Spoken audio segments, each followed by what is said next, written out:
నమస్తే, welcome to శబ్దం TV. ఒక్కసారికి మేడం ఏమో మాట్లాడుతుంది వినండి. నిన్నగాక మొన్న కాంగ్రెస్ ప్రభుత్వంలో కులగణన అని చేసిండ్రు. మేము మొత్తం లెక్క పెట్టినామని చెప్పిండ్రు. ఆనాడు కూడా ఒక జాగృతే మాట్లాడింది, మీరు ఇతరులై పెంచి చూపించిర్రు సంఖ్య, బీసీలై తక్కువ చేసి చూపించిరని మాట్లాడినాం. మేము ఇవాళ ఒకటే డిమాండ్ చేస్తున్నాం, నిజంగానే కాంగ్రెస్ పార్టీ వాళ్ళు చిత్తశుద్ధితో కులగణన చేసి ఉంటే అన్ని గ్రామ పంచాయతీలలో పెట్టుండ్రి డేటా, వివరాలు వెల్లడించండి, ఏం లెక్కనో చెప్పండి. ఊర్లలో అయితే మనకు తెలుస్తుంది కదా, ఏ గడప ఎంతమంది ఉన్నారో తెలుస్తుంది మనకు. దూద్ కా దూద్ పానీ కా పానీ హో జాతా. పెట్టమంటే పెట్టరు, భయపడతారు. భయపడుతుర్రు అంటే అర్థమైంది, వాళ్ళు మనకు కరెక్ట్ చెప్పలే, అబద్ధాలు చెప్పిరని అర్థం. కాబట్టి ఈ అంశాలన్నీ కూడా దయచేసి మనం దృష్టిలో పెట్టుకోవాలి. ఇప్పుడు మనం చేసిన పోరాటాల ఫలితంగా రాష్ట్రం నుంచి బిల్లు పాస్ అయింది, కేంద్రం దగ్గర ఉన్నది.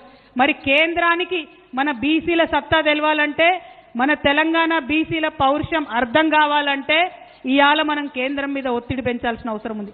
ఎట్లా ఒత్తిడి పెంచుదాం? ఖచ్చితంగా ధర్నాలు చేయాలి, వంట వార్పులు చేయాలి, తెలంగాణ ఉద్యమంలో ఏమేం చేసినామో అవన్నీ చేయాలి. చూడండి, మన బీసీలట, మన బీసీలు ఎట్లయితారు? మీరు బీసీ కాదు కదా మేడం, మన బీసీల సత్యంతో చూపెట్టాలని చెప్తుంది. మీరు బీసీలు కాదు కదా. రాష్ట్ర ప్రభుత్వం బీసీ బిల్లుకు 42% బీసీ బిల్లుకు రాష్ట్ర ప్రభుత్వం ఆమోదం పొందింది. తర్వాత ఏంటి, కేంద్ర ప్రభుత్వం ఆమోదం పొందాలి. ఇక్కడ మనం ఏం చేయాలంటే బీసీ నాయకత్వం, బీసీలందరూ కలిసి ఉద్యమం చేస్తే, బీసీ బిల్లుకై పోరాటం చేస్తే కేంద్ర ప్రభుత్వం ఆమోదం తెలుపుతుంది. ఇది మన ముందున్న సవాల్. కానీ మేడం ఏం చేసిందంటే BC bill reservation, BC reservation అనే అంశాన్ని తీసుకొని బీసీలలో కలిసిపోయింది మేడం.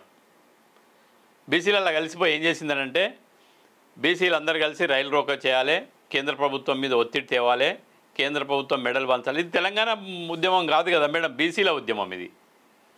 మీ ఉద్దేశం ఏంటిది? ఇప్పుడు BC bill, BC reservation bill అమలు కాకుండా చూడాలి, అంతే కదా? ఎందుకో చెప్తా వినండి. బీఆర్ఎస్ పార్టీని బీజేపీలో విలీనం చేస్తా అన్నందుకే, చేసే అంశం తెరపైకి వచ్చినందుకే మీరు బీఆర్ఎస్ను వదిలేసి, మీ కుటుంబాన్ని వదిలేసి వేరుగా జాగృతి పేరుతో మీరు ఇప్పుడు కార్యక్రమాలు చేస్తున్నారు. ఓకేనా? మీకు బీజేపీకి చాలా పరస్పర విరుద్ధమైన వ్యవహారం నడుస్తుంది. మిమ్మల్ని అనవసరంగా లిక్కర్ కేసులో ఇరికిచ్చారు, 6 నెలలు తిహార్ జైలుకు పంపించారని చెప్పేసి నరేంద్ర మోడీ మీద మీరు కత్తులు దూస్తున్నారు. మీ ఒక్కరితో అయితలేదు ఇది. బీజేపీ ప్రభుత్వం మీద మీకు పీకలు దానుకున్నది కోపం. ఇప్పుడు ఏం చేస్తుండ్రు, ఈ బీసీ రిజర్వేషన్ బిల్ ఒకటి తెర మీదకి వచ్చింది కాబట్టి మీరు ఏం చేస్తున్నారంటే బీసీ లీడర్ల దగ్గర తిరుగుతుండ్రు, బీసీ నాయకత్వం దగ్గర తిరుగుతుండ్రు. ఏం లేదండి, మన బీసీల సత్యంతో చూపిద్దాం, మనం రైలు రోకో చేద్దామంటే బీసీలందరూ దిగువ మధ్యతరగతి, ఆపై మధ్యతరగతి కుటుంబాలకు చెందిన వాళ్ళే ఎక్కువగా ఉంటారు మేడం.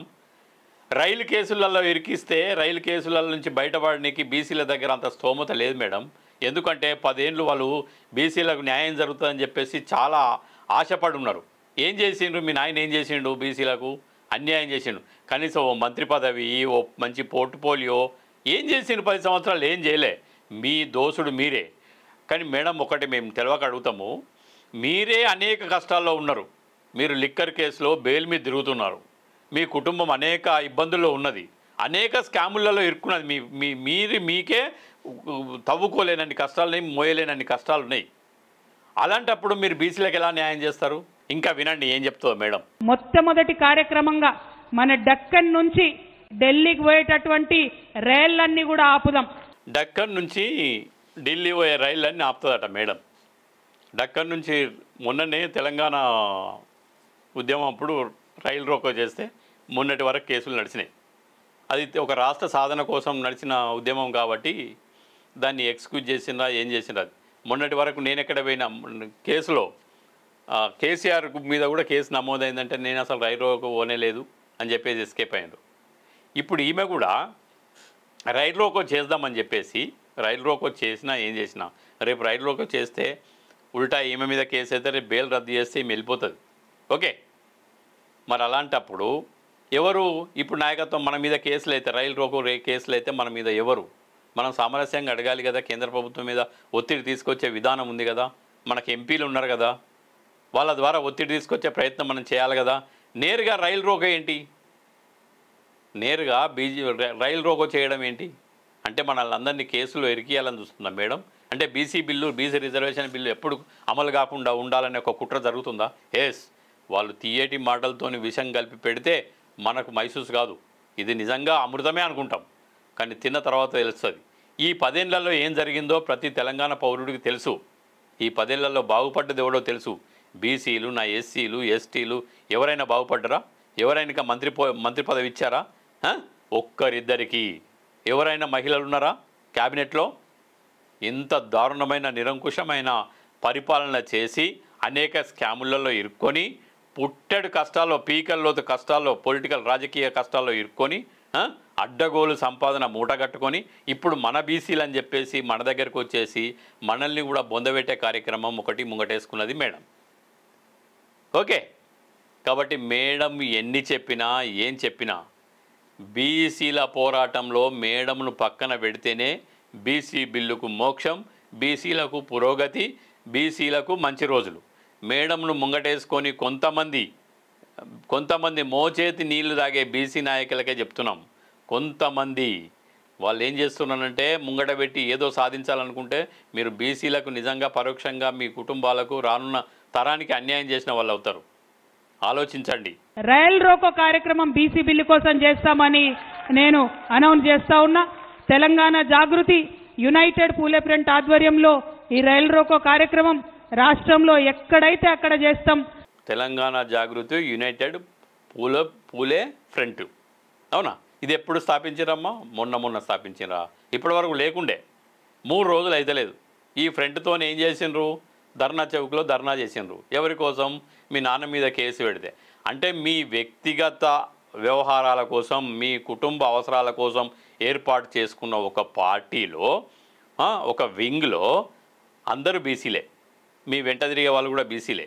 మరి ఆ బిల్లు వచ్చే లోపలనే కాంగ్రెస్ ప్రభుత్వం కుట్ర ఏంటంటే ఇది వచ్చే లోపలనే ఎలక్షన్లు పెడతారట. ఎంపీటీసీలు, జెడ్పీటీసీలు, సర్పంచులు ఈ బిల్లు వచ్చినా రాకున్నా పెడతారట. జరగనిద్దామా? మరి ఎన్నికలు జరగనిద్దామా?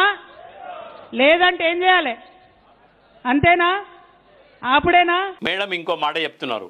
ఏం చెప్తున్నారంటే బీసీ బిల్లును కేంద్ర ప్రభుత్వానికి పంపినరు, అది ఆమోదించినా ఆమోదించకపోయినా రాష్ట్ర ప్రభుత్వం స్థానిక సంస్థల ఎన్నికలకు పోతుందట, స్థానిక సంస్థల ఎన్నికలు నిర్వహించడానికి వీల్లేదని చెప్పిన రెచ్చగొడుతున్నారు. అంటే బీసీ బిల్లు అటు పెట్టగానే ఇటు ఆమోదించి పంపడానికి అక్కడ ఎవరున్నారమ్మా? బీసీ బిల్లు మీద చర్చ జరగాలి, ఇవన్నీ ఉంటాయి కదా, దీనికి కాలయాపన. అంటే మళ్ళీ మీరు ఏం చేస్తున్నారు? ఇండైరెక్ట్గా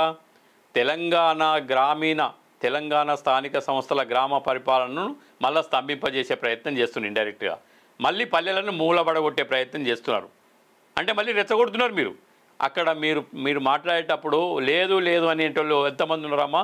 వాళ్ళ చేతిలో లేదు అనేటోళ్ళ మెడలు ఏమున్నాయమ్మా? జాగృతి కండువలే ఉన్నాయి.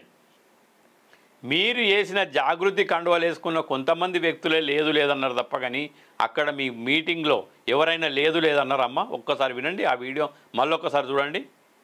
ఏం చేస్తున్నారు మీరు? అంటే మళ్ళీ ఇప్పుడు ప్రజలను రెచ్చగొడుతున్నారు. బీసీ రిజర్వేషన్ బిల్లు 42% వచ్చే వరకు స్థానికల ఎన్నికలు జరగకూడదు. అంటే ఇదే ప్రత్యేక పాలనలో ఉండాలి, అవునా? ఇట్లనే ఉండాలి. ఇది మీరు చెప్పే నిర్వాకం. ఇది మీరు తెలంగాణ ప్రజలకు చేసే మేలు. ఇది తెలంగాణ గ్రామాలకు చేసే మేలు. ఎందుకు ఇవ్వకూడదు? ఎందుకు ఎలక్షన్లు జరగకూడదు? ఎందుకు ఎంపీటీసీ ఎలక్షన్లు, సర్పంచ్ ఎలక్షన్లు జరగకూడదు? వాళ్ళు కాంగ్రెస్ పార్టీ వాళ్లకు హెచ్చరిక చేస్తూ ఉన్నాం. మీరు బీసీలకు 42% రిజర్వేషన్ ఇస్తామని చెప్పిండ్రు. ఇయ్యకుండా ఎన్నికలకు పోయే ప్రసక్తే లేదు. పోయేటటువంటి కుట్రలు చేస్తే ప్రజా ఉద్యమాలు తప్పకుండా నిర్మాణం చేస్తామని ఈ సందర్భంగా తెలియజేస్తున్నాం. బీసీలకు 42% రిజర్వేషన్ ఇస్తామని చెప్పారు, మాట వాస్తవమే. కానీ గడిచిన 10 ఏళ్లలో మీరు చేసింది ఏందమ్మా? కేవలం మీ కుటుంబం కోసమే అభివృద్ధి పేరుతోని దోషిండ్రనే మాట చిన్న పోరని పల్లెటూరులో పోయి బుడ్డ పోరని అడుగు చెప్తాడు. చిన్న పోరని అడిగితే చెప్తాడు ఏం జరిగింది ఈ 10 ఏళ్లలో అని. కిరాయి ఇంట్లో ఉన్న మీరు 300 కోట్ల ఇంట్లోకి మారినరు, అవునా? ఇదంతా తెలియదా? ఆ వాచి ఖరీదెంతో ఎవడికి తెలియదు మీరు చెప్పే వరకు. అక్కడ కదా తెలంగాణ రాష్ట్రం బగ్గుమన్నది. మరి ఏం జరుగుతుంది ఇక్కడ? ఇవాళ నేను నడిచి మెదక్కి మీ దగ్గరకు వచ్చిన బీసీల హక్కుల కోసం మాట్లాడుతున్నా. నడిచి మెదక్కు వచ్చిందట. బీసీల హక్కుల కోసం నడిచి మెదక్కు వచ్చిందట. మేడం మళ్ళీ ఏం చెప్తున్నారు? నేను నడుచుకుంటా బీసీ హక్కుల కోసం మెదక్కు వచ్చినా అని చెప్తున్నారు మేడం. అవునా? నడవాల్సిన కర్మ నీకేంటమ్మా? కోట్లు విలువ చేసే కార్లు ఉన్నాయి నీకు. అవునా? కోట్లు విలువ చేసే కార్లు ఉన్నాయి, కార్లలో వస్తావు, నడిచి రావు మేడం. మీరు నడిచి రారు. మీరెందుకు నడిచి వస్తారు? బీసీ హక్కుల కోసం మీరు అనుకున్నప్పుడు తెలంగాణ రాష్ట్రం ఏర్పడిన తర్వాతనే మీ నాన్నతో కొట్లాడాలి. 80% ఉన్న ఈ బీసీల పరిస్థితి ఏంది? ఎస్సీ ఎస్టీల వర్గీకరణ ఎప్పుడు చేస్తామని మీరు కొట్లాడాలి. మీరు కొట్లాడింది దేనికోసం అమ్మా? మంత్రి పదవి కోసం కొట్లాడినరు, ఎమ్మెల్సీ కోసం కొట్లాడినరు. అవునా? భూములు కబ్జా కోసం కొట్లాడినరు, ఫ్యాక్టరీలలో వాటా కోసం కొట్లాడినరు, ఎట్లా సంపాదించాలనో కొట్లాడినరు, లిక్కర్ దందాలో ఏలుపెట్టారు. ఇవి మేం చెప్తున్నాయి కాదు కదమ్మా, నగ్న సత్యాలు. రోజు ప్రజలు వాడుకుంటున్నాయి కదా. 25 లక్షల వాచ్ ఎట్లా పెట్టుకోవాలని ఆలోచించినవే తప్ప కానీ బీసీల కుటుంబాలకు ఏం మేలు చేయాలని ఆలోచించలే కదమ్మా. ఇప్పుడు ఎందుకమ్మా మరి బీసీలకు నీకు ఆలోచన వచ్చింది? బీసీల హక్కుల కోసం నడుచుకుంటే ఎందుకు వచ్చినావు? ఇది నీ అవసరం, నీకు బీజేపీకి పడదు. బీజేపీ పార్టీ మీద నువ్వు కక్ష తీర్చుకోవాలంటే బీసీలు అవసరం ఇప్పుడు నీకు. ఈ బీసీ బిల్లును అడ్డం పెట్టేసి రాష్ట్రంలో కానీ కేంద్రంలో కానీ ఒక అలజడి సృష్టించాలి, దానివల్ల మీరు లబ్ధి పొందాలి. అవునా? ఏం ఎత్తుగాడమ్మా, ఇంతకన్నా మేధావులు ఉన్నారు బీసీలో. ఉద్యమం ఎట్లా నడపాలో తెలుసు, ఎట్లా బీసీ బిల్లు సాధించుకోవాలో కూడా తెలుసు. 42% బీసీ బిల్లు ఆమోదమైతే మీ భవిష్యత్తు ప్రశ్నార్థకమే. కాబట్టి ఏం చేస్తారంటే ఈ బీసీ బిల్లుకు అడ్డం పడాలనే ఒక కుట్రతోని ఇప్పుడు బీసీల పంచన చేరి బీసీ ఉద్యమం నడుపుదాం, రైలు రోకో చేద్దాం, మీ మీద కేసులు పెట్టిస్తాం, బీసీ బిల్లు ఆమోదం కాకుండా చూద్దాం. ఇంతే కదమ్మా మీరు చేసేది. దయచేసి బీసీ నాయకులారా గమనించండి.